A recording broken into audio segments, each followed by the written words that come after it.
नमस्ते दोस्तों, क्या आपने कभी अपनी सोच में ये सवाल महसूस किया है, हम भगवान को क्यों मानते हैं? आज हम बात करेंगे एक ऐसी किताब की जिसने दुनिया भर के करोड़ों लोगों को सोचने पर मजबूर कर दिया है। इस किताब का नाम है द गॉड डिल्यूजन और इसे लिखा है प्रसिद्ध ब्रिटिश वैज्ञानिक और लेखक रिचर्ड डॉकिंस ने।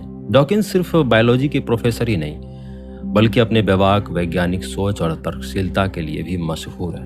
द गॉड डिल्यूजन पहली बार 2006 में छपी थी और तब से लगातार ये किताब चर्चा में रही है। इस किताब में डॉकिंस पूछते हैं, क्या सचमुच भगवान है या बस हमारा विश्वास और कल्पना है?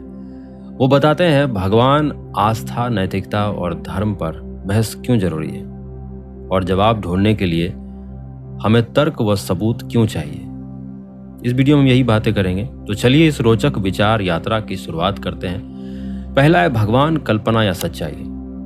हमारी रोजमर्रा की जिंदगी में भगवान का जिक्र हर जगह होता है।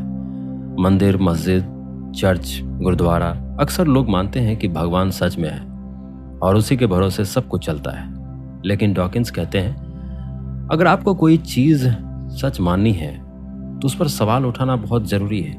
जब एक बच्चा अंधेरे में भूत से डरता है, उसने भूत कभी देखा नहीं है मगर उसे मानता जरूर है।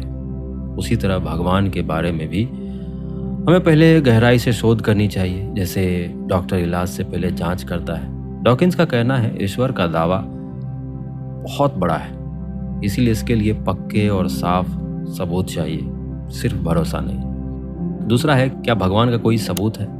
लोग कई बार कहते हैं दुनिया इतनी सुंदर है, इतनी जटिल है, कोई ना कोई बनाने वाला तो जरूर होगा। जैसे घड़ी अपने आप नहीं बन सकती, वैसे ही दुनिया भी नहीं। लेकिन डॉकिंस बताते हैं डार्विन के विकासवाद के अनुसार पेड़ पौधे, जानवर, इंसान, ये सब धीरे धीरे लाखों सालों में अपने आप विकसित हुए हैं। जैसे एक बीज से खुद पौधा उगाता है, उसी तरह प्रकृति की हर चीज कानून के हिसाब से अपने आप बन सकती है। इसीलिए हर बार किसी भी सवाल का जवाब भगवान ने किया मान लेना वैसा ही है जैसे गणित का हल किए बिना सीधा लिख देना उत्तर भगवान है। डॉकिंस बार बार बताते हैं, सीधे और आसान जवाब की बजाय हमें गहराई से सोचना और सबूत तलाशना चाहिए। तीसरा है, लोग भगवान पर विश्वास क्यों करते हैं? अब सवाल उठता है, अगर भगवान के पक्के सबूत नहीं तो भी ज्यादातर लोग क्यों मानते हैं? डॉकिंस कहते हैं, इंसानी दिमाग जानकारी को जांचने के बजाय बचपन में सिखाई बातों पर भरोसा करना सिखाता है। जैसे बच्चा मान लेता है कि रात में दूध पियोगे तो भूत आ जाएगा, वैसे ही बड़े होकर भी हम बहुत सी बातें बिना जांचे मान लेते हैं। दूसरी बात, हमेशा हर चीज की वजह तलाशना हमारी फितरत है। अच्छा या बुरा कुछ भी हो, हम सोचते हैं कि इसके पीछे जरूर कोई शक्ति है। पर डॉकिंस कहते हैं, अच्छाई बुराई समझने के लिए भगवान जरूरी नहीं, परिवार, दोस्ती, समाज और हमारी इंसानियत ही हमें सिखाती है क्या सही है क्या गलत। चौथा है, धर्म के फायदे और नुकसान। धर्म कई लोगों को शांति, उम्मीद और संबल देता है, ये सच है। वैसे ही जैसे तेज धूप के बाद छांव मिलती है, धर्म भी दिल को सुकून देता है। लेकिन डॉकिंस चेताते हैं कि अगर बिना सोच विचार, बिना तर्क के किसी भी बात पर विश्वास करेंगे तो दिक्कतें आ सकती है। जैसे बच्चा मान ले कि 4 का पहाड़ा 5 है, बस इसलिए क्योंकि बड़ों ने कह दिया, तो वो कभी सही गिनती नहीं सीख पाएगा। इसी तरह धर्म के नाम पर अंधविश्वास, कट्टरता या अलग अलग समाजों में झगड़े में भी हो सकते हैं। इसीलिए डॉकिंस कहते हैं कि धर्म का सम्मान जरूर करें, लेकिन सवाल जरूर पूछें, सोचे कि क्या सही है क्या गलत है। पांचवा है, भगवान के बिना भी जीवन सुंदर है।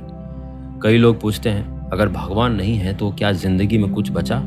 डॉकिंस का जवाब है, जिंदगी की खूबसूरती विज्ञान, रिश्तों, प्रेम, सीखने और खोज में है। सोचिए, जैसे क्रिकेट में ट्रॉफी जीतने से ज्यादा मजा कभी कभी दोस्तों के साथ खेल में, सीखने और हंसी मजाक में आता है, वैसे ही जिंदगी का असली मतलब है हर पल को सीखना, समझना और नई चीजें खोज पाना। हर दिन कोई सवाल करना, कोई जानकारी जुटाना, यही असली इंसानियत है। जरूरी नहीं कि कोई ऊपर से अर्थ दे, हम खुद अपनी जिंदगी को अर्थ दे सकते हैं। तो दोस्तों, द गॉड डिल्यूजन हमें सिखाती है कि हमेशा सवाल करो, तर्क करो, इंसानियत और अपने अनुभव से सीखो और जिंदगी को खुलकर जियो। अच्छा बनने के लिए भगवान का डर नहीं, बल्कि सही सोच और तर्क जरूरी है।